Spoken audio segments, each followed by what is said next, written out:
الله الرحمن الرحیم.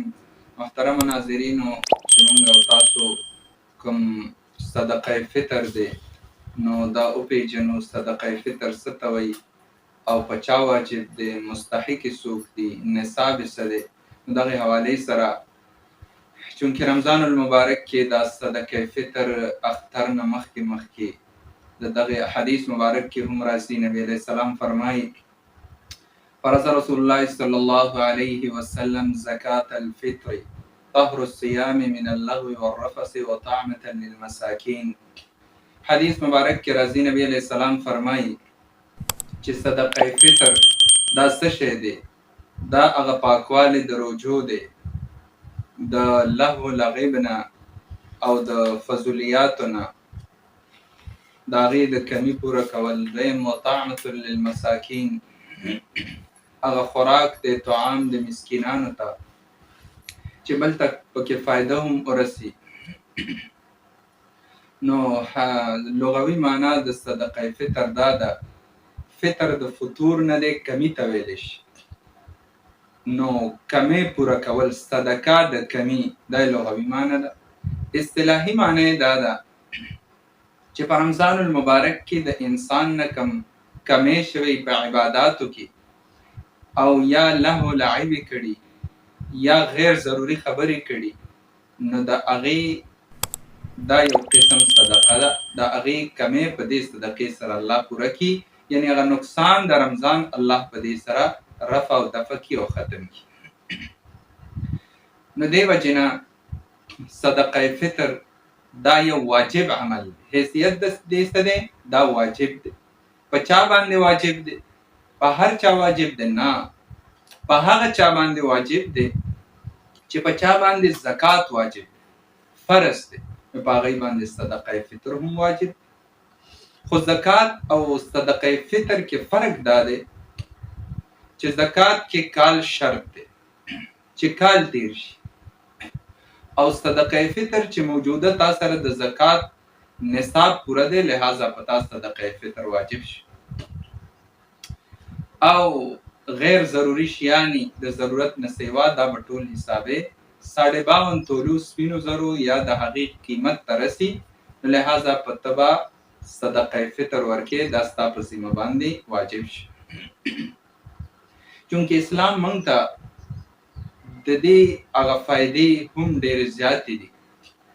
یو خو د انسان د صدقه فطر سره د ده په عباداتو کې چې کمی شوی انسان دی، ځکه فرمایي چې الله فرمایي خلق الانسان ضعیفا، ما انسان کمزوره پیدا کړی دی، نو په عباداتو کې د انسان نه کمی کی او هغه شان حق نشي ادا کولی کوم چې الله او رسول ویلي، نو د هغې کمی پوره کول دا په صدقه فطر سره.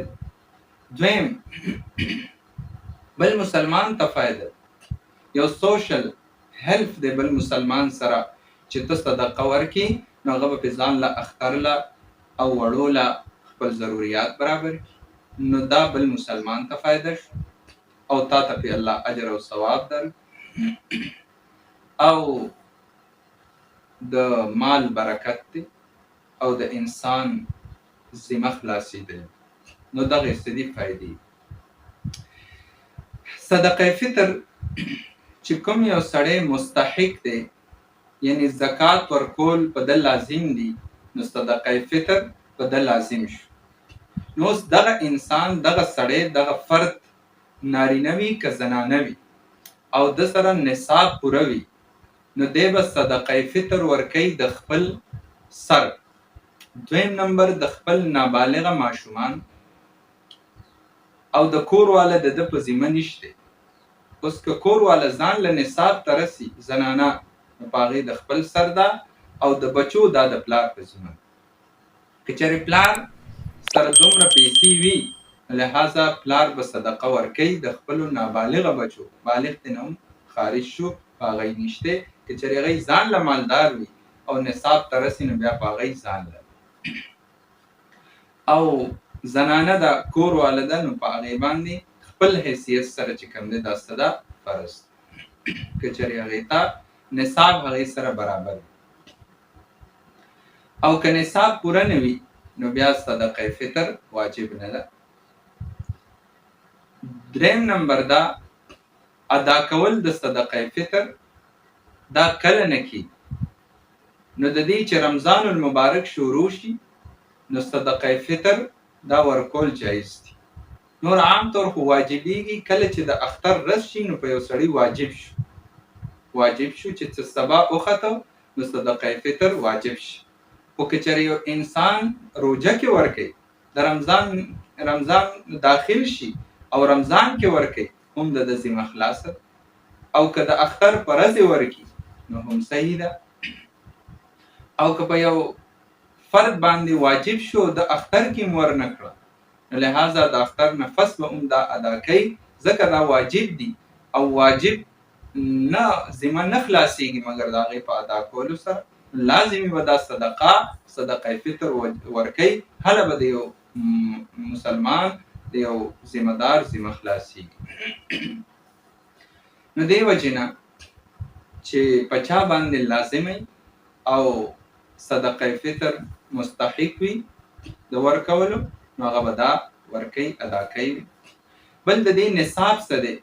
نو نصاب محترمو خو مخکې دا چې بعضې ملګري دا هم تپوس کوي چې یاره څوک بهر وي آوټ آف کنټري وي د ملک نه بهر وي بل ملک کې وي نو لہذا د هغه حساب دا به څنګه نو د هغه حساب هم چې څوک بهر وي نو لہذا د دې حساب به هم د هغه ملک وي کوم ځای چې دی اوسي د هغه په حساب سره چې کوم نصاب وي نو دی به حساب د هغه ځای کوي، دی به د درهم دینار ډالر کوم یو ملک کې چې وي نو د هغې حساب سره به دی په هغې کې هغه عمره پیسې ادا کوي. اوس که د بچي دلته وي او دی هلته وي نو د بچو حساب به دلته کوي او د ده حساب به د هغه ځای په رقم کې کیږي، او که نه بچي ورسره هم بهر وي نو لہذا د بچو حساب به هم د هغه ځای کیږي. بس چې سمپل یو فارمولې دا ده چې څوک کم ځای اوسي بس د هغه ځای اعتبار او د هغه ځای حساب دا به حسابي. نو که د ملک نه بهر وي نو دی به د هغه ځای حساب کوي. نو دا یو ضروري خبره. بل مقدار د دې څه دی؟ نو مقدار محترمو د دې دا دی چې د غنمو حساب سره دا 2 کیلو غنم لږ کم راځي خو لہذا 2 کیلو غنم، او دویم نمبر دا کجوره ده نو کجوره 3.5 کیلو ده، او دریم نمبر دا اوس کې دي کشمش نو دا هم 3.5 کیلو ده. نو که یو فرد دا لږ کمزوری وي نو دی د کجورو ورکړي د غنمو ورکړي، مطلب د 2 کیلو غنمو قیمت چې د کم ځای اوسي او هغه ځای کې هغه علاقه کې کم رواج وي د غنمو کم قیمت وي نو هغه به حسابوي، او چې لږ درمیانه حیثیت والا ملګری وي نو هغه به 2 کیلو کجوره 3.5 کیلو کجوري حساب سره دا ورکوي، او کنه زیات قوت او طاقت زیات مالدار وي لہذا دی به د 3.5 کیلو اوس کې یا د هغې قیمت ورکوي.